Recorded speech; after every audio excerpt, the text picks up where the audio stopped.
to the right place. Hey, Dr. Cate, thank you so much for taking time out of your incredibly busy schedule to answer some of the biggest questions and the biggest number of questions that we had on our live Q&A. And Naomi answered them by saying, I think Dr. Cate can answer these better. I will do my best. Minutes, I think she'd be able to answer these questions for these guys. So just to kind of set a premise, we had a lot of questions about statins. We had a lot of questions about high cholesterol. And the real core of it is, let's start with, if my cholesterol's high, should I really start eating more fat? Because I've been told, don't eat any. Right. So I think that the issue is that we've heard this so many times that it's tough to kind of dismantle the thought. And one of the key things that makes it make a lot of sense and gives it the sticking power that it doesn't really deserve is the idea that fat looks thick and it looks like something that could just stick to stuff. Clog our arteries. Clog your arteries, right.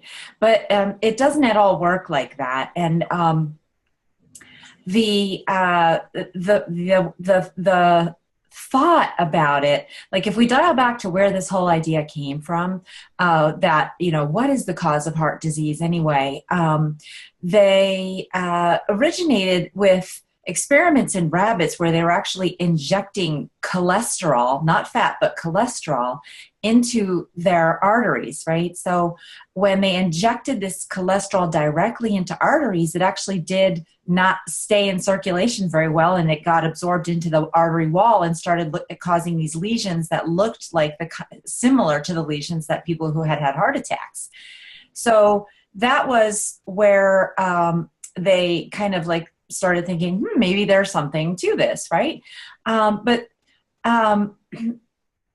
what happened was that in the middle of the 20th century, this guy named Ansel Keys kind of picked that up and ran with it because he had this agenda where, for whatever reason, he wanted to promote the idea that eating animal fat was unhealthy, right? And he had a lot of conflicts of interest. He had very close relationships to processed food makers who wanted to sell vegetable oil.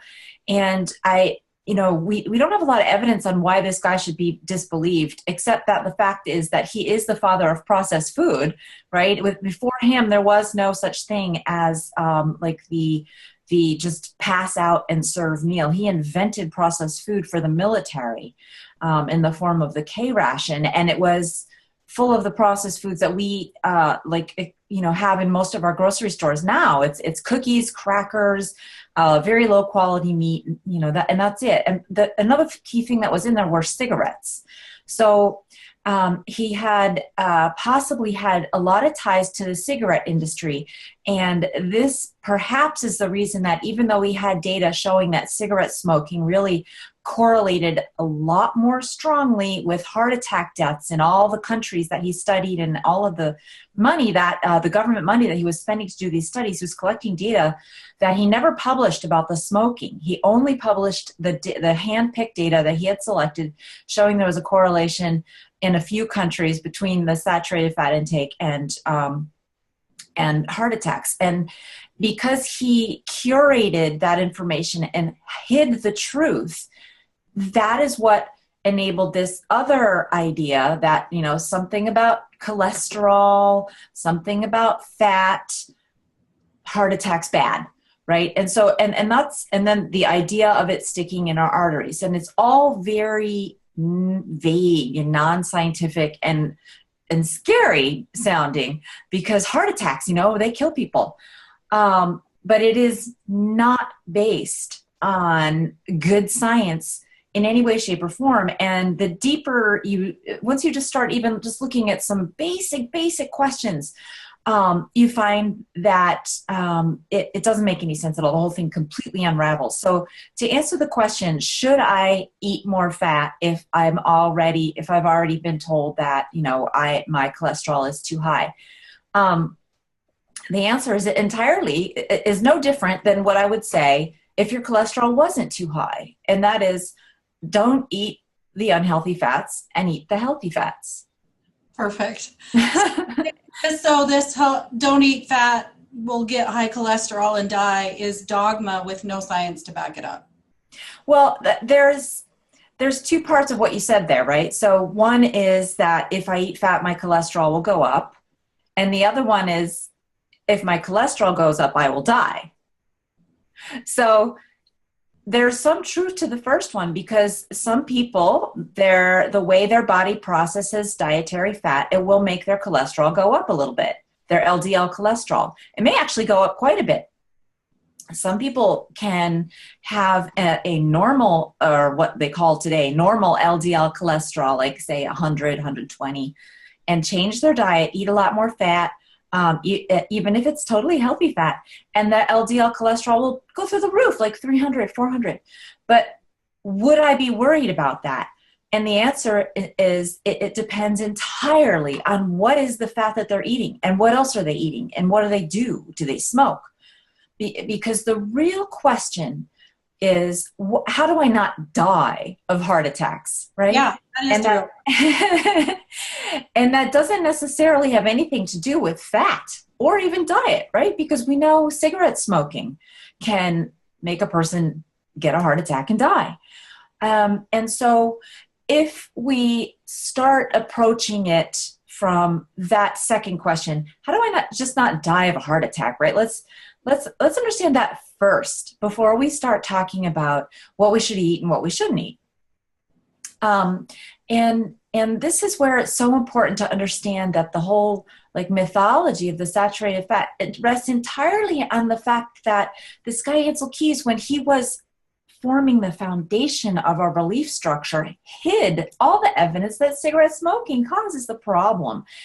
And the reason that cigarette smoking causes a problem is because it disturbs something very important in our body, and that is the mechanism by which our body distributes fat through the bloodstream.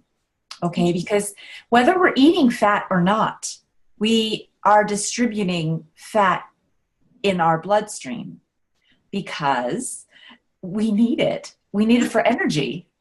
Yeah. Right? That's why we store it. Even if we don't eat any fat, we still store body fat. We store the extra as fat. And then that fat gets released back into the bloodstream. And so there it is. We can eat zero fat and have fat in our bloodstream. Okay. So the question really isn't, is fat in our bloodstream going to kill us? The question is, what makes the fat in our bloodstream suddenly kill us? Great question. The answer can only be understood by getting a handle on something called lipoproteins, basically. Well, it can be best understood. You can still understand it. The fact is that our body carries fat in specialized particles. They're called lipoproteins. These specialized particles have to be functional, just like everything else. And they're complicated little structures. There's little blobs of fat, and there's proteins in them that help them get to the right place. And we can wreck that. We can damage the function of those little proteins. We can denature it. And cigarette smoking is one way we can do that. You don't have to eat any dietary fat. You can be a smoker. You can have very low cholesterol, relatively little fat in your arteries. You can be a very skinny person and still have a heart attack, because if you smoke, that cigarette smoke is going to damage the proteins on that structure that needs to function normally, or it just cannot carry. doesn't work right. It can even break apart in your own bloodstream and start lining. That's how fat gets deposited on the inner lining of your artery walls. And when fat gets deposited there, that's the beginning of a fatty streak. That is how you end up ultimately over years and decades developing enough fat in the lining of your arteries that you can have the artery break or bleed, or little bits of the fat will fall off, or you get a clot. There's a lot of different ways to get a heart attack. Actually, there's a lot of different things that can happen. That's why there's small heart attacks and big heart attacks, and all different kinds of ways to treat heart attacks. But there's one way to prevent heart attacks, and that is keep those particles healthy. Don't do things that will damage those particles. So cigarette smoking is one, and a bad diet is another. And there's a couple elements to a bad diet. You can have a bad diet in a couple different important ways. And the two big ways are too much sugar in your diet, and the wrong kinds of fat. Okay, so I watched some interview footage of you where you talked about the 3 C's and the 3 S's. Yes. So this is a general primer on good fat, bad fat, fats we avoid, where they are, and what we should be eating instead. Yeah, so the fats that are bad are the fats that are made in factories. Okay, so nature doesn't really make bad fats. It doesn't make bad fats. That's a great rule of thumb. I think we should really emphasize that for our audience, and that is nature doesn't make bad fats, right? Right. If you kind of just go there. I grew up on a farm in Idaho. We made our own butter. We put cream on everything. We gardened, and every vegetable had a ton of our fresh butter on it, and everybody was super healthy. Yes, exactly. So it really doesn't matter whether it's coming from butter or cheese or an egg or bacon or even, plant stuff, obviously, like peanuts or sunflower seeds or any kind of plant either. Coconut oil? Coconut oil or avocado oil. Okay. When it's in the seed, the fat in the food, the way nature serves it to us is completely functional, healthy, and not denatured, right? So we mishandle the fats that end up in the vegetable oils, the 3 C's and the 3 S's, the corn, cottonseed, canola, soy, sunflower, safflower. And then there's a couple others, but those are the major ones that you're going to get. Okay. And in the factory, we mishandle them because we treat them with too much heat, too much pressure, and too many powerful chemicals that denature them, right? So denaturing means change their chemical structure in an important way. So they're not their natural state. And the kinds of fatty acids in these 3 C's and 3 S's, the vegetable oils, are very susceptible to being denatured with heat and with the chemicals that we use in the factory. So that means that by the time they are in the bottle, whatever antioxidants and vitamins and good things nature had in the seed to protect those fatty acids as they stayed in the seed, they're gone. They've been obliterated because the processing, caused oxidation reactions, and the antioxidants get used up essentially to try to control the reactions, but they can't do it, and so it's all gone by the time it gets in the bottle. And beyond that, not only are we missing the antioxidants and those kinds of vitamins and nutrients, we are also now finding that because of the denaturing of the fatty acids themselves, the polyunsaturated fatty acids, there's actually completely unnatural, toxic forms, breakdown products of these fatty acids that have long chemical names. And one of the most common to develop is called 4-hydroxynonenal. There's also 4-hydroxyhexanol. And you don't need to know these names. They're bad. They are very bad. They're super toxic. And you can just, put a tiny little bit of them in a cell, and it can do all kinds of bad stuff. It can kill mitochondria, it can denature DNA, it can denature proteins.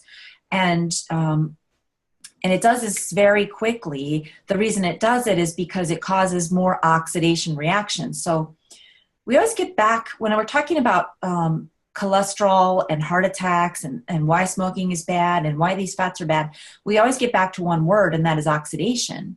Okay. That's a word I think we kind of have all heard, right? We take antioxidants. Yeah, exactly. And, we need oxygen because it helps us generate energy in our cells. And we actually harness the power of oxygen to generate energy. But oxygen can be dangerous too, just like that's what starts fires, right? And so when oxygen can actually react with these polyunsaturated fatty acids, if we have too many of them in our diet, and that is where we start seeing a real explanation for what causes the heart attacks and strokes, because oxidation reactions occurring in our bloodstream in these lipoprotein particles, the HDL and LDL, and they call them the good and the bad cholesterol, which are silly names, but that's what everybody knows them by, so I use them too. I had a doctor that told me, I said, which is the good, HDL, LDL? Like, I think unless you're a doctor, you kind of forget, right? And he said, just remember, LDL stands for lousy damn lipids. I've never forgotten since. No, that's funny. Yeah, so that is true. That's what they call the LDL. The LDL has been identified as a troublemaker, but it's really not. It's an innocent bystander. It actually gets damaged by the oxidation reactions that occur between oxygen, iron in the blood, and the polyunsaturated fatty acids that come from eating way too many vegetable oils, which we now do. And so that denatures the lipoprotein particle itself, so that it can't function anymore. The body doesn't recognize it. It breaks apart in the bloodstream. It develops something called a fatty streak, because it actually enters the arterial wall. And over the years, this builds up to develop serious plaques in people who eat way too much of this stuff. Which it's not easy to do if you don't eat these vegetable oils, right? So even though they're in seeds in nature, right, you can get them. They came from corn and soy and sunflower. That if you're not eating foods that have the refined vegetable oils in them, you're not going to get the quantity. And also, when you eat them in the seed, they still have the antioxidants and so on. So you don't have to avoid eating sunflower seeds and pumpkin seeds and foods that are high in polyunsaturated fatty acids. It's just the vegetable oils. And those actually constitute, between vegetable oil and sugar, which also damages lipoprotein through another mechanism, those two ingredients compose somewhere around 63% of the average American's total caloric intake, because there's so much processed food people are eating these days. 3%? Yeah, on average. How? Insane. Yeah. So how? I know because partly because fat is so high calorie, right? But if you think about it, if you have like a donut in the morning, or a waffle, or a food bar, or cereal, it's the refined grains and anything sweet, right? So that's how they defined it. It was like refined grains, sweeteners, and the processed vegetable oils. Which they called 3 ingredients, but they're really 2, because the grains and sweeteners both really are just sugar. So sugar and vegetable oils, 63% of the average American's diet. And, the vegetable oils come all over the place because you get them, we've had the fats taken out of our food and replaced with these in the form of these vegetable oils. So the salad dressings, the condiments that we eat, all the desserts and pastries and baked goods, and even our breakfast cereal and things like waffles and food bars and And it goes on and on. And so that without knowing it, we've had this kind of like oil change take place over the past 50 years gradually. And that is causing something very interesting that should teach us a lot. So one of the things that that's a little bit crazy about the idea that cholesterol is a killer, is a useful marker of heart attack and stroke, is the fact that back in the 1950s and 60s and 70s, when they were first coming up with this idea, the average cholesterol level was a lot higher than it is today. The average cholesterol level, total cholesterol, was well over 200. It was approaching 300. And if you think about that for a second, okay, so the average cholesterol level at that point in time was somewhere around, I don't know, 250 to 300, let's say the total. And then what they're doing is they're saying that a cholesterol that is high is going to cause heart disease. Well, how high? What is the number you're going to pick? And so they initially picked a total cholesterol somewhere around like 300, 400 to consider normal. Under that level was considered normal. And then, but what happened was that as time went by, the average cholesterol level started dropping. And so that more than half of the people had these, that had normal cholesterol levels were still getting heart attacks. So it's not a very useful risk factor if it's not identifying the risk, because you could have a normal cholesterol level. In fact, more than half the people who had heart attacks had normal cholesterol levels. So how useful is it as a risk factor? Well, you're asking a really good question, but for the general public, it is the risk factor. I bet of all the people I know, at least 30% of them are on statins. I know, it's true. Yes, and so the other crazy thing is, the history of statins and just defining what is a normal level.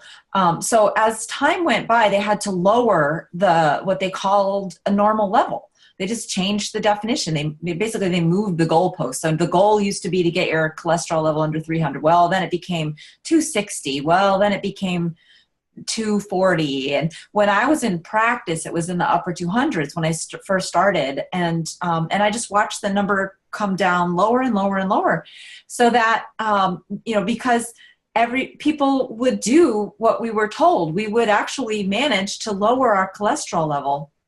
And the way we did that actually was by damaging our lipoproteins by eating more vegetable oils, which is a whole other discussion. But, that it's very odd that no one's talking about, why did that average cholesterol level come down so far? We didn't eat less fat. We changed the type of the fat that we ate. And in doing so, we dropped our cholesterol because we were damaging the whole lipid distribution, the whole lipid cycle. And we had less fat in our blood at any given time. And it's been disastrous, because that's what is actually causing all these diseases that we're seeing. But for doctors like myself, we've just been following the rules. Like, okay, so now the cholesterol level that you're supposed to get everybody at is lower. Okay, this year it's lower, so we're handing out more statins and more statins and more statins, and it just doesn't make sense if you step back and think about it for a second. Is why does more than half the population has to be on a statin? How is that really a useful risk factor? And why all of a sudden do people need to be on all these drugs when we didn't before? And we're still having heart attacks. And they haven't decreased. It's not helping anything. It's really helping the drug companies, though. I know the last time I went to my doctor and got blood work, he said, I think my cholesterol was around 240. He's like, you're a little high. I could prescribe you a statin. And I said, no, thank you. But because and literally that's how he said, you're a little high, let's get it down. And I thought, only because I knew differently. But I think for the average person, that's a hard conversation to say no to. you Well, know? right. I mean, your doctor has been absolutely convinced. We go to school for so many years to learn this stuff. And when we learn about cholesterol, it's all been kind of filtered through the foregone conclusion that cholesterol was bad, that without actually asking, hey, wait a second, what is the evidence, or why is cholesterol bad, or what actually is going on here? The man who came up with this idea, Ansel Keys, in the 1950s, who was like the father of the diet heart hypothesis, who's the man who said, okay, so fat is what is causing heart disease. He was wrong, but he came up with that idea before we understood what lipoproteins were. We hadn't even really discovered HDL or LDL. That wasn't really discovered until the 60s and 70s. And so the idea that fat clogs our arteries was a foregone conclusion. And the more that we discovered about the actual truth of what is going on in our body and how our bodies carry fat through the bloodstream, had no impact on the theory. It never changed, even though we started to understand a great deal more about what was actually going on. And so we actually have research now that just shows that, no, it's not cholesterol. It's not LDL. It is oxidized LDL that actually causes these fatty streaks, which are the beginning of arteriosclerosis. And to ignore that in the medical education is absolutely irresponsible. But doctors don't know. Doctors don't know that oxidized cholesterol is the main risk factor. There's these doctors who go become specialized in cholesterol lowering. They call themselves lipidologists, and they actually do learn more about it, but it's all filtered through this idea that cholesterol has to be bad for you, LDL has to be bad for you. And when you look at the medical literature on what causes heart attacks, there's a key difference between where things go wrong in the body versus the scientific literature that doesn't have this bias. And it is the point at which this LDL cholesterol gets oxidized. The medical literature says LDL cholesterol is bad. It enters your arteries and then gets oxidized. That is wrong. It's just plain wrong. But the lipidologists, the people who specialize in this, they go to school for years. I don't understand how they can miss this. But the other literature, the actual physiologists and the lipid researcher, the people who are PhDs, they understand that the oxidation occurs in the bloodstream, and that allows for what I think is really the explanation, which is that it's the fats, not the, it's the fats that are being oxidized, not the LDL particle itself. So that is really the key. If we could just get doctors to understand that it's not LDL that is normal LDL is not entering the artery wall and then being oxidized. It's LDL is being damaged by the fatty acids as it circulates through the bloodstream, and then it can't function properly anymore. And once it can't function anymore, it can't stay in the bloodstream, and that's how it ends up entering the arterial wall. So I have a question. If I'm on statins, which I very easily could have been, and I'm listening to this now, my brain says, well, I don't want to take my statins anymore. I just want to change my diet. So how do I work with my doctor who doesn't understand what you just said to make that happen? The fact is, it's going to be difficult. I mean, I wish I had a better answer, but this is why I have been, working for 15 years in a system where I'm surprised that, nothing bad has happened to me yet in terms of like people saying, what are you doing? You shouldn't be doing this to your patients. Right. Even though, none of my patients, knock on wood, who have gotten off their statins and done what I said and said, ignore everything all your other doctors are saying. none of them have had to go to the hospital for a heart attack or stroke or anything like that. Well, not only has nothing bad happened to you, some of the biggest athletes in the world, the Lakers, people have said, please help us. So I think there's some evidence there that what you're saying is correct. Well, I mean, you look at their blood tests too, the patient's blood tests, and there are ways to indirectly tell whether or not your lipoproteins are circulating in a safe way through your bloodstream or an unhealthy way. And that, that's a whole other conversation. And I have a bunch of YouTube videos where I've discussed that as well. But there's, I mean, the key thing is that I feel like this issue is the problem with modern medicine. If doctors would just let go of the idea that cholesterol is the problem for their patients, we could start to open our eyes to the reality of what actual nutrition is and how powerfully it can heal people.